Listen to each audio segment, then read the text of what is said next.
ஐஆர்சிடிசியில் 2.5 கோடி கணக்குகள் வந்து முடக்கம். ஸோ அது என்ன தெரிஞ்சதுக்கு முன்னாடி இந்த மாதிரி டெய்லி அப்டேட்ஸ்க்கு நம்ம சேனலை சப்ஸ்கிரைப் பண்ணிக்கோங்க.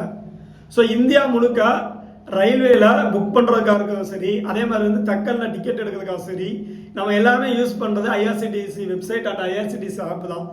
கடந்த சில நாட்களாகவே இந்தியன் ரயில்வே துறைக்கு வந்து நிறைய புகார்கள் வந்து போய்கிட்டு இருந்துச்சு. என்ன அப்படின்னா, எங்களுக்கு வந்து டிக்கெட் வந்து கிடைக்கவே மாட்டேங்குது, டிக்கெட்டை வந்து சில ஏஜென்ட்ஸ் வந்து எடுத்துடுறாங்க, ஸோ அதனால் எங்களுக்கு எப்போ ட்ரை பண்ணாலும் டிக்கெட்டே வந்து கிடைக்க மாட்டேது அப்படின்னு சொல்லி இந்த மாதிரி நிறைய புகார்களை வந்து ஐஆர்சிடிசிக்கு வந்து அனுப்பியிருந்தாங்க.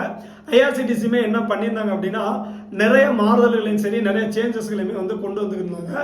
ரீசெண்ட் டைமில் அந்த டிக்கெட் கிடைக்காதவங்களாம் வந்து முன்பதிவு பெட்டியில் ஏறுறது, அதே மாதிரி வயதானவங்களுக்கு வந்து அந்த கீழ் இருக்கையை வந்து ஒதுக்குவது, இந்த மாதிரி நிறைய சேஞ்சஸ் வந்து இப்போ ஐஆர்சிடிசி வந்து ரொம்பவே தீவிரமாக முன்னெடுத்து மக்கள் கொடுக்கக்கூடிய அந்த புகார்களுக்கு பரிசீலிக்கக்கூடிய விதமாகவும் வந்து நிறைய செயல்பட்டுக்கிட்டு வந்துருந்தாங்க.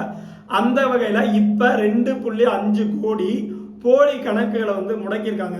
ஏன்னா இப்போ இந்த மாதிரி போலி கணக்குகள் நிறைய பேர் வந்து முடக்கிறதுனால என்ன ஆகும் அப்படின்னா, நிறைய பேர் வந்து கிரியேட் பண்ணி நம்மளை டிக்கெட் எடுக்க விடாம பண்ணுவாங்க. ஏன்னா அட் அ டைமில் இந்த போலி கணக்குகளும் சரி, நம்ம இப்போ ஃபார் எக்ஸாம்பிள் இப்போ நான் வந்து ஐஆர்சிடிசியில் வந்து டிக்கெட் போடுறேன்னு வச்சுக்கோங்களேன். ஃபார் எக்ஸாம்பிள் பரமக்குடிலேருந்து சென்னை போகிறதுக்கு நான் வந்து டிக்கெட் போடுறேன் அப்படின்னா, என்னோட சேர்ந்து ஒரு 100 பேர் அட் அ டைமில் பரமக்குடியிலேருந்து சென்னைக்கு வந்து டிக்கெட் அக்சஸ் பண்ணும்போது இயல்பாகவே அந்த லோடிங் டைமுங்கிறது வந்து அதிகமாகும். இப்போ நான் டெவலப்பருங்கிறதுனால எனக்கு அந்த கூற்று வந்து தெரியும். இப்போ ஒரு வெப்சைட்டை வந்து அக்சஸ் பண்ணும்போது அட் அ டைமில் ஒரு 1000 பேர் வந்து அக்சஸ் பண்ணும்போது என்ன அப்படின்னா, அந்த வெப்சைட்டோட லோடிங் டைம் வந்து அதிகரிக்கும். ஸோ அந்த லோடிங் டைம் அதிகரிக்கும் போது யாராவது ஒரு போலி அக்கௌண்ட் வச்சிருக்கிறவங்களோ இல்லை யாராவது ஒரு அக்கௌண்ட் வச்சிருக்கவங்களோ அவங்களுக்கு வந்து டிக்கெட் கிடைச்சிடும். மீதி 999 பேருக்கு அந்த சைட் வந்து லோடிங் அந்த பிரச்சனைனால சுத்திக்கிட்டே இருக்கும். ஸோ இப்போ அந்த 1000 பேர்ல கிட்டத்தட்ட ஒரு 500 பேர் வந்து போலியா இருக்காங்கன்னு வச்சுக்கோங்களேன். அந்த 500 பேரை கண்டுபிடிச்சு களையெடுத்து அந்த அக்கௌண்ட் வந்து நீக்கிறதுனால இப்போ என்ன ஆகும், நான் மறுபடி பரமக்குடி டு சென்னை வந்து நான் டிக்கெட் போடுறேன் அப்படின்னா என் கூட 499 பேர் தான் வந்து போட்டி போடுவாங்க. அந்த 499 பேர் யார் அப்படின்னா, உண்மையாகவே டிக்கெட் வேணும், பரமக்குடிலேருந்து சென்னைக்கு போகணும் அப்படின்னு டிக்கெட் போடுறவங்களா இருக்கும். ஸோ இந்த மாதிரி நிறைய போலி அக்கௌண்ட்ஸ்னால நிறைய பிரச்சனைகள் வந்து கிரியேட் ஆகிட்டு இருக்கு.